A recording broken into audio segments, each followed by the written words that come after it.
Hello, everybody. We are starting our cutaneous chemistry. And Manuela is not in, I'm all by myself. And you know what happens when Manuela is not here, right? I will remind you a few times. I want a lot of diamonds. A lot of diamonds. Because I worked really hard on this presentation for you guys. And I think you guys will love it because we talked about before I started. Just give you a little background. We're going to review the previous two parts. Basically, we started dissecting inflammation pathways, how inflammation happens in our body, in our skin, focusing on skin and basically explaining for what we know now. We may know more in the future. We are constantly learning that how this inflammation actually makes us age. So, of course, if inflammation is making us age, then one of the best ways to fight the aging process is using things that interrupts or interferes with the inflammation pathway, or using anti-inflammatories. So one of the things we discussed in detail was how many did I get any diamonds yet? I'm gonna keep asking for it. Today I'm demanding. I'm just joking. So and by the way, before we start, we want to have play it a little bit differently today. Okay, I want you guys to interrupt the presentation if you have questions, and if I'm in the middle of a part or a section, feel free to ask your question. I'm going to stop and answer your question. So this way you don't have to wait till the end of the presentation. You may forget what you may have. So let's keep it like an open concept, and we just chat with each other. I tell you what I know, the little I know, I try to share with you, and we're going to make it fun. One of the things that always, since I was a student, frustrated me about science was that they use a lot of Latin words, and Latin words are so difficult. Or sometimes something that can be explained in a very simple way, they attach such crazy names to it, and everything becomes difficult to remember. We try to avoid that. Okay, we try to just give simple examples, and the intention is for you to understand the basics so you can make the best decisions for your skin and how to address things. So I'm going to wait for the team to tell me when to start.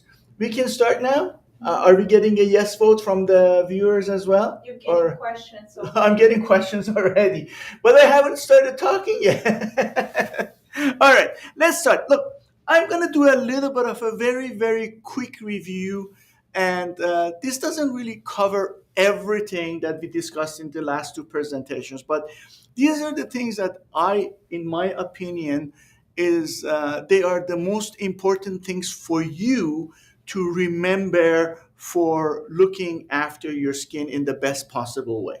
So let's go slowly and not that slow, but fast. This is one of the things that I want you to remember is the concept of senescent cells, and that is really the the difficult ways, the tongue roller, you cannot say, or you just call it zombie cells. Okay, so basically what happens is that think about it this way: a cell, when it's functioning really well, it does a lot of different things.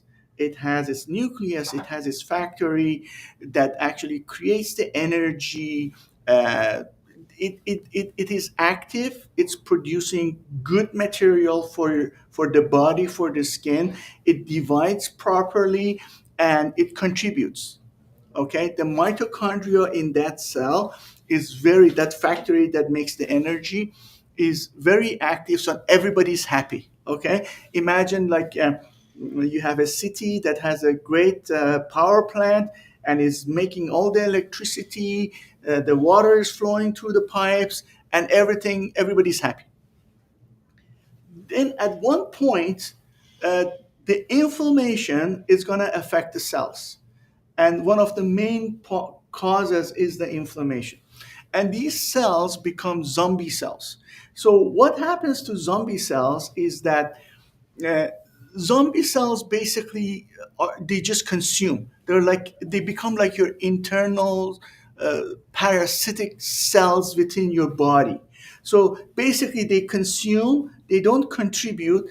Also, not that they consume and don't contribute, they also create these molecules that are called SAAP, senescent, let me see if I remember, senescent associated secretory phenotype. Now you know why I don't like all these extra words. So I call it SAP.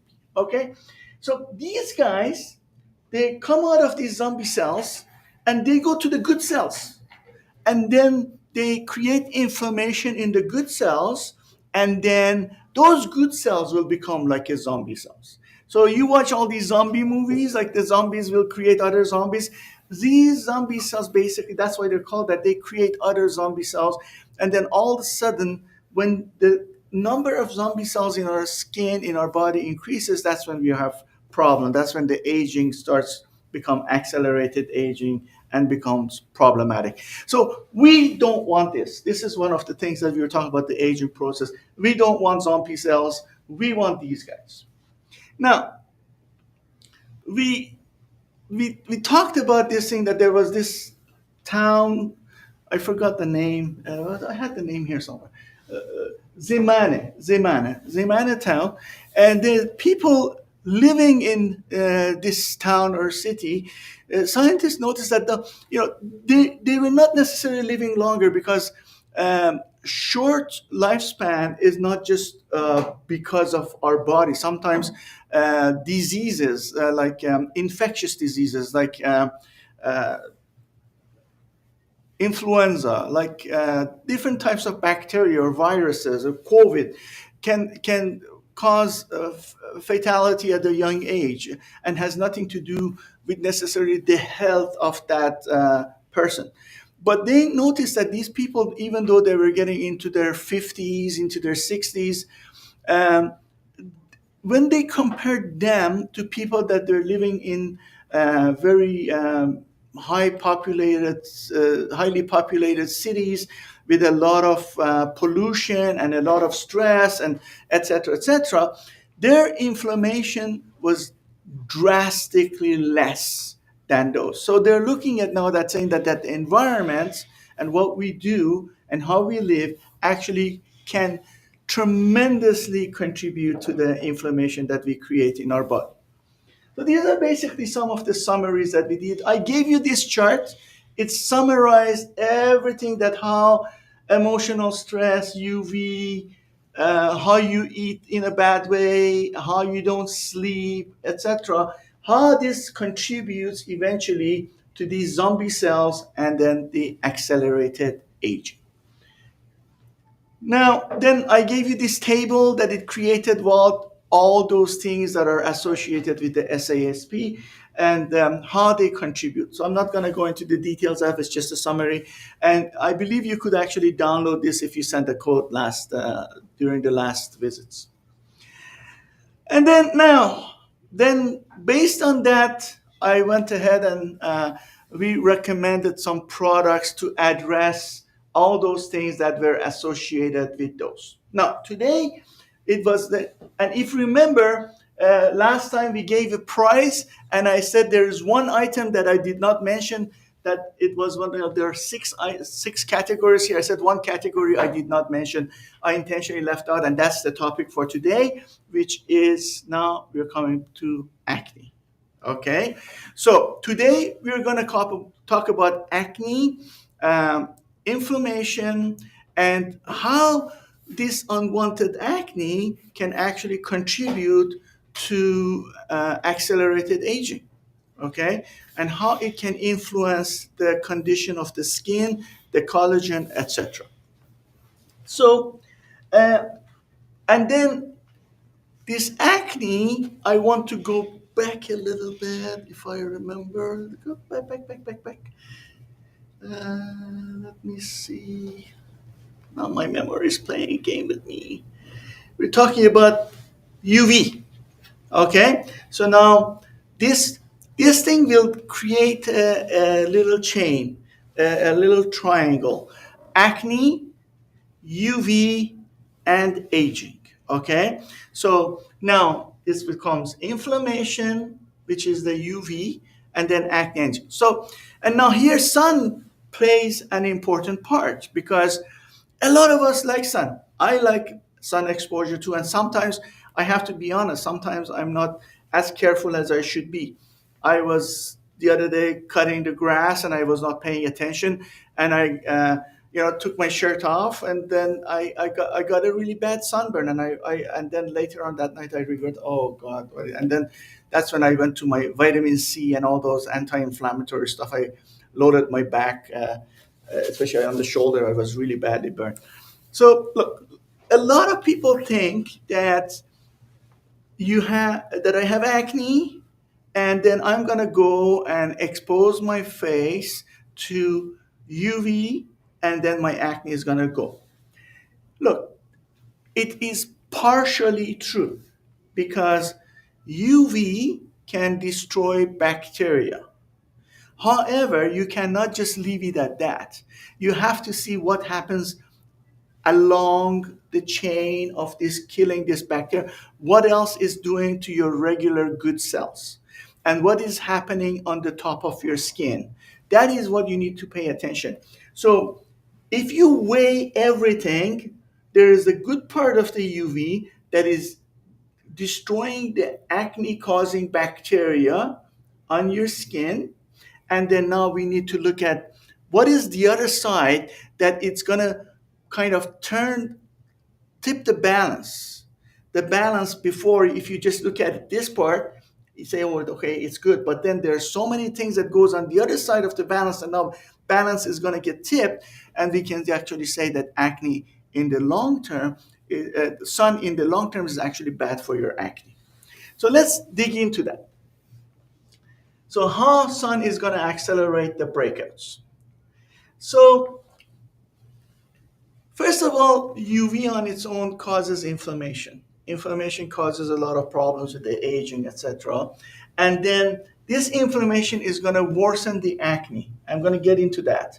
And then this inflammation is going to cause aging. We talked about that. Now, honestly, this one page, it summarizes the whole presentation. If so, you don't pay attention to any other part of the presentation, and if you care about your skin and acne, this is the time.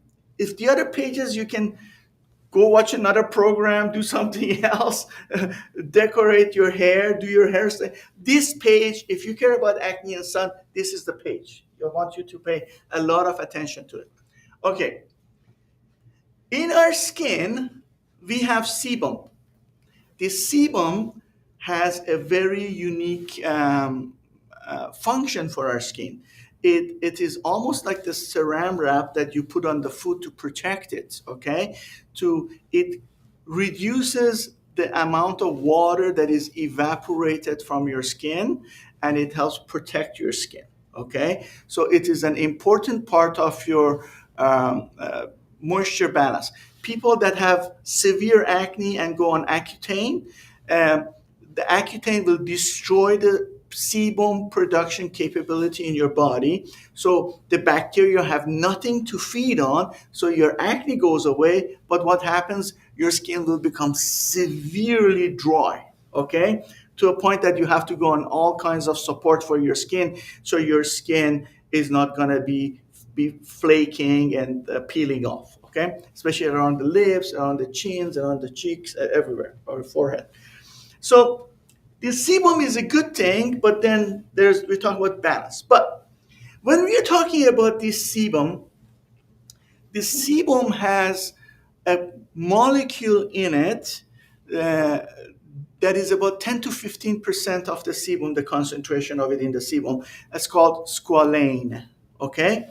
Now, Don't mix up squalane with squalene. They're very similar. We're going to explain that because sometimes you buy products and you see squalene in the inky name. But I'm going to get into that. If I forget, ask. Um, so this squalane, when it's exposed to UV, it becomes oxidized and it becomes toxic. Okay, it becomes comedogenic. It causes bacteria to grow even better. It damages the environment and it's pro acne. Okay, so when you go into sunbathing, initially you're going to start killing the bacteria. The acne may start getting better a little bit at the beginning, and then depending on how badly you get your skin exposed, the amount of oxidation that causes with this squalane in your skin and all these oxidized squalane that are very toxic, then your acne is going to come back with vengeance. So that is one thing you have to remember. So one of the things that maybe you have to keep in mind is that you need to include a good antioxidant into your regimen if you have sun exposure, because not only has other important stuff about free radical formation, blah blah blah, it also supports that squalane not getting oxidized. Okay, so because it's highly comedogenic. Now, the sun will help the bad acne bacteria to become more resilient. And the things that you're using to treat that acne bacteria may not be as effective. Now let me explain to you. We're talking about biofilm. A biofilm that forms around the bacteria, this protection thing that happens in that environment, that may also make that bacteria a little bit more resilient. Okay, so then this film forms around this bacteria. It's like a defense mechanism, and then you will have a hard time getting these products to work. So that is the second thing that you really need to pay attention. Now, we get the cellular damage because of the sun, and then the inflammation that directly is caused by the sun, and all those things will cause the problems of accelerated aging. So this is really, take a screen capture of this, put it in front of your mirror, look at it every day, and when you're thinking about going in the sun unprotected extended period of times, it will make you think twice to make sure you have proper protection, and also not to stay out that long. So that is really, really, really important. Now, there are other notes that I said is that I already covered this temporary improvement, things like that, the sebum protection. That was basically, I covered everything in those things. So basically, UV radiation, chronic inflammation, you're really hurting your acne by making it worse. You're making your acne worse. You're going to have more collagen breakdown because a lot of these bacteria will also secrete stuff that is also bad for the collagen in your skin. So you will get a double whammy damage to your collagen. And also the repair mechanism itself is not 100% accurate, 100% efficient, and that will lead its own problems. And then you have impaired repair at the same time. So let's take a look at something. You're going to have increased breakouts. Let's look at some of the statistics, okay? So percentage of acne sufferers who experience worse breakouts after significant UV exposure is about 50%. That's pretty high, okay? You need to be careful. Now, this is the part that I really, really, really got my attention when I look at some of these studies. Increased rate of collagen breakdown in skin with both acne and acne inflammation and UV. So remember, acne causes its own inflammation, UV damage causes another inflammation. So if you have both, the amount of collagen breakdown in your skin is going to be 2.5 fold. You're not talking about percentage. Okay? We talk about 2.5 fold. That's 250%. Okay, so we have to pay attention to that as well. Visible aging signs. Look at the stats. Percentage of adults with untreated acne history who show premature aging signs before age of 35. Okay, so this is something that you need to treat it seriously. And then we talked about the treatment resistance, that because of this biofilm that is being formed, you need to be very um, aware of that. Any questions so far? Yes. Okay, let's see. Any relevant questions? Let's answer it now. Hormonal acne. If you can. Hormonal acne. Yeah. Well, you need to basically, sometimes there are topical products that you can help with hormonal acne. I will make you a list. Sometimes people go on birth control pills, and then depends if you're a male or female, if it's because mostly testosterone or not. One of the best ways to approach hormonal acne, especially at younger age, not postmenopausal, because that you can kind of think of that as hormonal acne as well, because that's your hormone imbalance as well, is to make your skin, keep your skin very clean, okay? And it's a continuous battle till your hormones get balanced, okay? So you need to cleanse with something that has a beta hydroxy, like a salicylic acid in it, and a glycolic acid combination that works a little bit better, or lactic acid combination. Yeah, you can use anti-inflammatories like azelaic acid. That will really be helpful. And then you can use products that are kind of soothing and antibacterial, like hypochlorous acid. And we talk about hypochlorous acid in a few seconds. I will tell you some interesting things about hypochlorous acid that you may not have known. All right. So basically, this is the overall thing. Now, treatments. This will also, by the way, apply to hormonal acne as well, because we're talking about inflammation. Balancing the hormones, of course, helps, but also you need to control it down the road after it happened. Now, what am I going to do with it? How am I going to control it? How am I going to control the redness? How am I going to control the bacteria? All those things help fight the problem. So, first of all, I want you to be very careful with the sunscreen that you're choosing, okay? Some people have acne problem, and now you're going to go in the sun, and then you're going to use a sunscreen that is very greasy, it's very oily, it has a lot of organic sunscreens. Now, don't get these organic issue confused. When we mean organic, it doesn't mean it's grown organic. We're talking about organic chemistry. It's made of carbon, hydrogen, oxygen, and nitrogen. That's in chemistry is called an organic molecule. So when you're talking about organic sunscreen, there's nothing natural about them. Okay. Now this whole naturality thing is another story. But the problem with these organic sunscreen is that they're very greasy, oily, and they can be comedogenic. So it's not a good thing for acneic skin. I don't recommend it. Just go with a very light textured sunscreen, nothing heavy that has a lot of oils in it that can be oxidized on your skin and contribute to that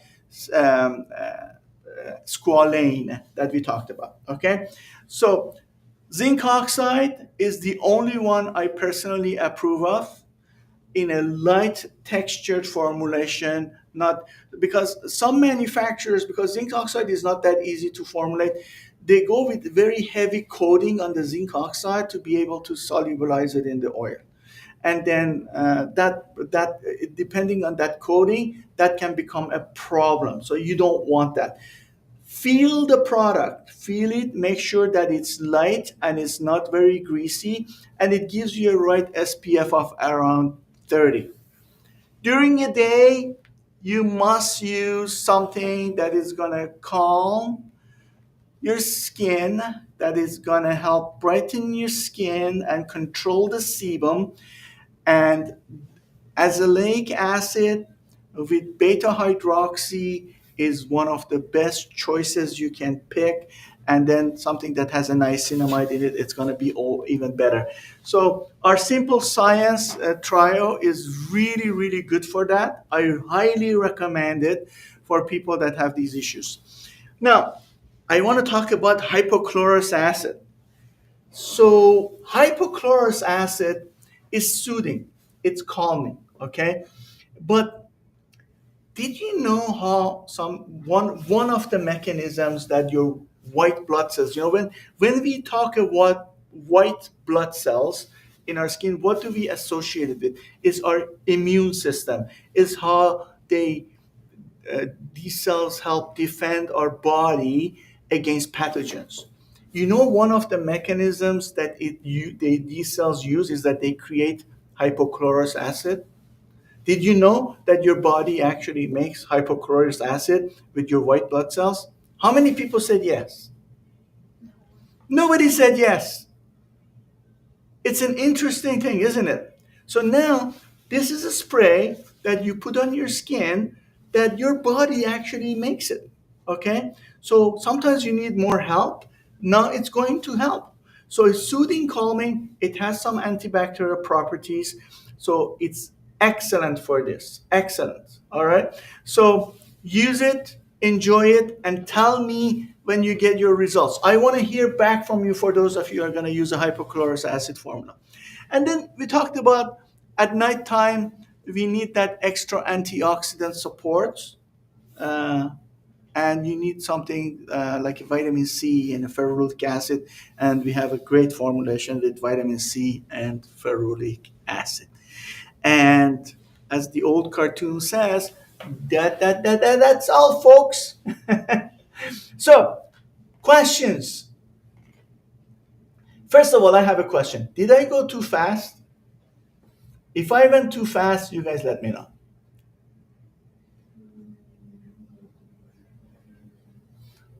Can we use this vitamin C every day? Absolutely. Absolutely. If somebody manufactures a vitamin C that says don't use it every day, there's something wrong with that formulation. If vitamin C is formulated properly, you should be able to use it twice a day, 3 times a day, no problem. See, the one of the problem with a lot of people that create some of these vitamin C products is that they have no understanding of the chemistry and how that chemistry interacts with your skin. Okay, so if you're going to create a vitamin C is extremely acidic. If you don't buffer the formulation properly with the right ingredients, that vitamin C, first of all, is not going to be stable. L-ascorbic acid is not stable. That's why we use different forms of vitamin C in our formulation. And then the pH will be so low that it's going to irritate your skin. And then that's why people say, well, I could not use it. So it's not the vitamin C itself, it's how it was formulated that is causing a problem on your skin. So vitamin C should be put only at night or both night and the morning? No, no. All I'm saying is that sometimes, when you have a number of actually, if you don't have a night treatment that is or a day treatment that has an antioxidant in it, definitely use your vitamin C during the day. I just try to create a kind of a routine as a nighttime recovery. But even I forgot to mention this. Your zinc oxide formulation must. It's a must. I cannot emphasize it. Must have an antioxidant in it because the inorganic sunscreens, when they are not in an environment that has antioxidants in it, they can generate free radicals. And those free radicals, even though it's blocking the sun, the UVA and UVB, it will eventually damage your skin because it's like imagine if you have a metal shield to protect you and then it absorbs like it's the fender of a car, and if it's not properly protected, when you get into an accident, it's going to help you protect you. But if a piece of that metal comes off and goes to your skin, it helps you one way and then it can damage you in another way, because some fragments of that can go into your skin. And but not that the zinc oxide will go into your skin, don't get me wrong. It will produce free radicals, little fragments that can go into your skin, and those fragments, those free radical molecules, can actually damage your skin if you don't use an antioxidant with your zinc oxide formulation. Can skincare products help to treat hormonal acne, or you would recommend Accutane? For me, definitely there are topical ingredients that can help balance the hormonal issues. Uh, you know, for me, every medication, every drug has its spot, has its time for use, and Accutane is the last line of defense. So if you have gone and tried so many different things, and none of them work, and your acne is severely bad, that it's really bothering you, you can I think you can do that, but you must be under the care of a good physician.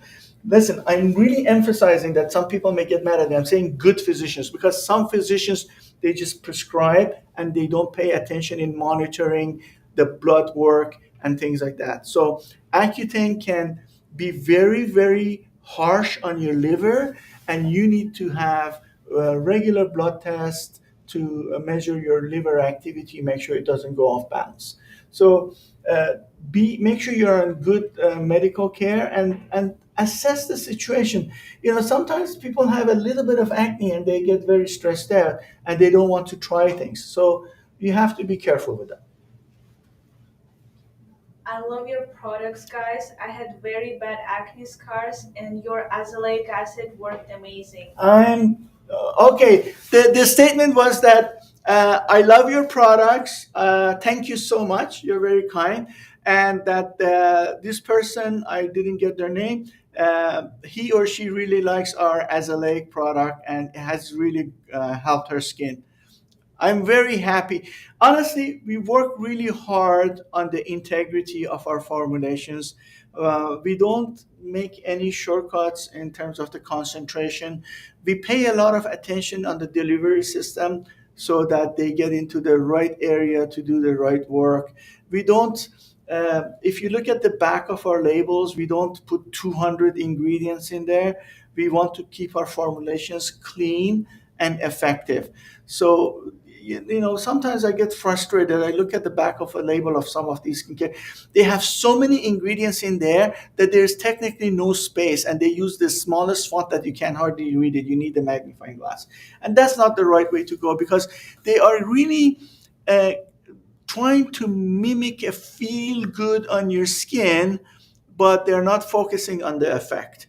And then they bombard the formulations with silicones and fillers and this and that, so that you initially feel something, but in the long run, the effect is not there. Would you use hypochlorous acid on your back acne? Yes, 100%. Especially if you go in the sun, that is one of the areas on your back, the back of your neck, where you get those sun acne. I call them uh, sun mediated acne. No questions.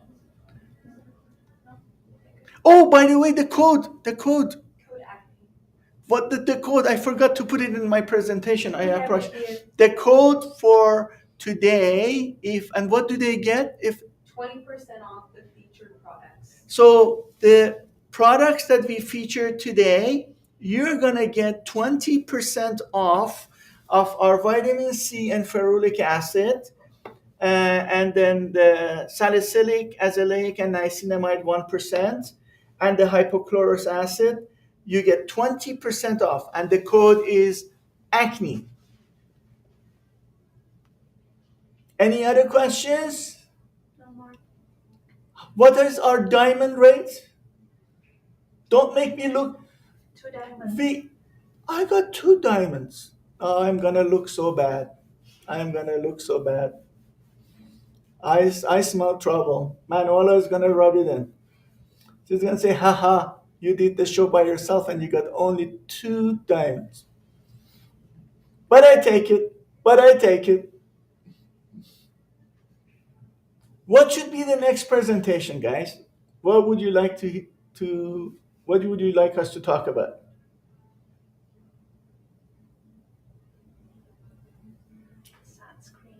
Sunscreens. Sunscreen? Okay. Sunscreen is a good topic. Deodorant and antiperspirants. Oh, deodorants and antiperspirants. I like that. I like that. Hyperpigmentation. Hyperpigmentation. We did a couple of really good presentations on hyperpigmentation. Do people have access to the old ones if they want to On go? YouTube. Yeah, you can go to our YouTube channel and watch the old presentations. And are they indexed somehow, or they have to go one by one through it? I'm not familiar with it. We have a playlist on YouTube called Isomers TV, and they can just click it, and then all the videos. And all the ones they All come the out there, videos. yeah. And okay, so you can go on YouTube and you see the playlist, and we have a lot of good videos there, guys. And we really try to focus on the science of it. And what is really important for us is that you understand how things work, so you make the best decision on your skincare products. One last question. Why is azelaic acid breaking me out? I only use it 3 times a day. What am I doing wrong? The 14% azelaic acid. And what is it doing for them? Breaking me out. The azelaic acid is breaking out, and you used it 3 times? 3 times a day. Okay. So you okay. See, one of the things that you have to pay attention is that Sorry, you, 3 times a week. Sorry. 3 times a week. You use it 3 times a week. And I'm not sure if the azelaic acid is causing that. I will be very, very surprised. The only thing that I don't know how much you're spraying. You have to, just a couple of pumps is enough. You don't have to super soak your skin with it. 2 or 3 pumps for all of your face or your back is enough. Maybe you're putting too much. But otherwise, the azelaic acid, as I said, is naturally produced by your own body, by your white blood cells. So it shouldn't be causing that unless you are allergic to it. Let me look into that a little bit more. It's the first time I've heard that because uh, allergies are a very, very complicated uh, have very complicated mechanisms. Like, for example, I always give say I always give this example that we use aloe, purified aloe, to soothe and calm the skin, and some people can get irritated by aloe because of the allergic issues. But let me look into it to see what it would be the possibility of it. It's the first time I've heard of it, but I will definitely look into it for it. Okay, so I can say bye. Bye till next week. And next week we're going to talk about deodorants and antiperspirants. Do we get a yes vote for that? All right, we got a yes vote. Thank you so much, guys. Look after you, look after your skin, and do something nice to someone today or tomorrow, okay? Bye.